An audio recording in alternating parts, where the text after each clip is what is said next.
All right, you guys. Today I was doing a walk. I was actually recapping about the things that God wanted me to do. I always try to recap that other day, and just being grateful for the development and the growth that I had, knowing that I'm not perfect and that I can still go and God still loves me and I'm still gonna go. He's still gonna give me what He promised me, even though I don't deserve it, even though I was not perfect and following through what He told me to do. Um, Anywho, I'm walking my dog, and as you guys are seeing, I'm in my house now. But I was walking my dog, um, and I didn't have time to record. So, as I was walking her, I started noticing. I started remembering. Well, I have a relative that had her birthday, and her mom was like, telling me all about the good things that were happening to her, and I was really happy because I really like her, and it's a lot of stuff. Well, I like all my relatives. I really some of them upset me from doing dumb stuff, but I do like them. I really love them, but I still do like them. You know how you don't have to like people, but you love them. Some people don't. You don't have to love either, but it's better too. But anyhow, she was telling me all the things that she was doing, and she was talking about her hair and how she did it all by herself. And I'm sitting here like, okay, that sounds good. But then I started thinking like, wait a minute, wasn't this the same people? And she's like, she did her install her stuff. I'm like, okay, well, did she learn how to sew or something? She's like, no, it was a wig. I was like, I thought you said it was a wig. It's a lace front at the top. She's like, yeah. So I'm like, okay, cool. But I started thinking, I'm like, Belle, how long have you been wearing lace fronts? I don't even want to put out my age, but it's been a good minute. Um, what is the type of reaction you get from these same people? Oh, you wearing too much makeup. Oh, you wearing the clothes that you wear. You shouldn't be wearing things like that. You shouldn't be doing that. It don't look right. You doing too much. You need to be natural. But now all of a sudden, when they get kids do it, it's okay. And not only that, it's the best thing in the world. So I had to chuckle about that because I'm like, you put me down. The same things you put me down for, you want me to congratulate for your kids to do stuff. And so I was just like, you know what? It gave me more confirmation as to what God was showing me, like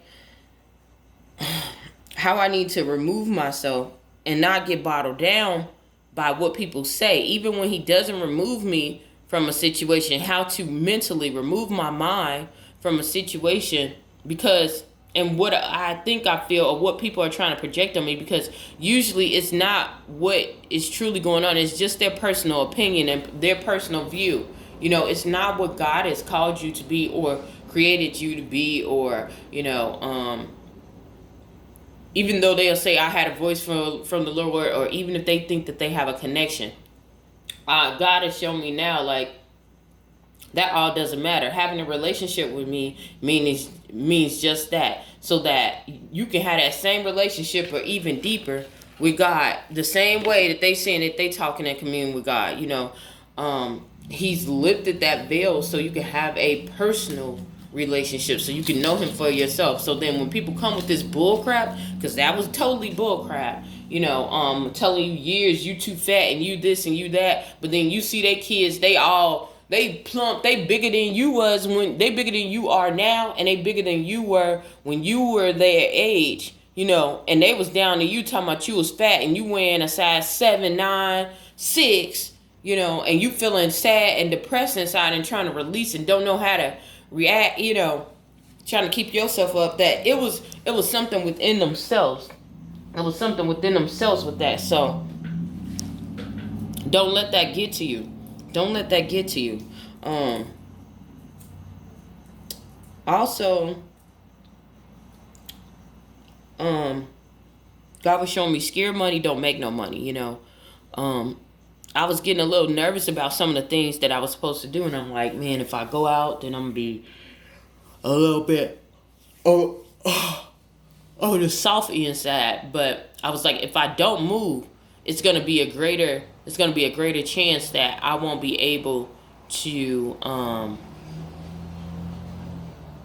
have this opportunity again. How the world is changing, like, so I need to step out on it. And God was reminding me of that. Like, I brought you to it. I'm going to bring you through it. Everything you've been saying, you've been applying my word. Now it's just time for you to walk through it. Finish through and walk through it. Faith without works is dead. You did all the action and you're not going to walk through the last loop. If you don't walk through the last loop, you might as well. That's worse than not starting at all. At least you didn't know. Now you know, and you this close. Don't turn back. You know. Yeah, and the thing that started making me think about it, it was this song that started coming in my head. Scared money don't make no money. Hey, like that. Okay, anywho. So I started thinking about that more and more, and I was like, you know what? You're right. God, you're so right. Well, you're always right. But thank you for bringing it down to my level so I can comprehend it.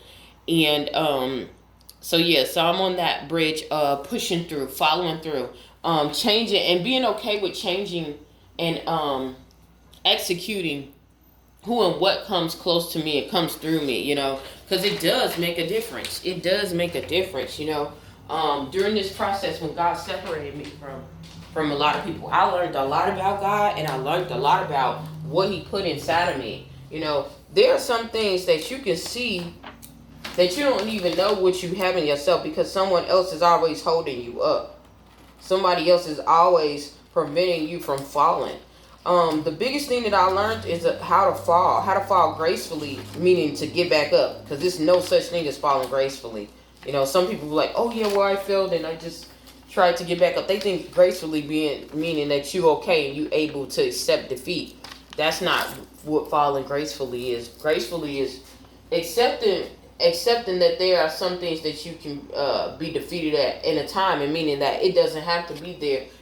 Defeat doesn't have to stop you from going to your destiny. Defeat only stops you temporarily. Defeat lets you know that there's something else that you need to work on. It's something else that you need to get better on.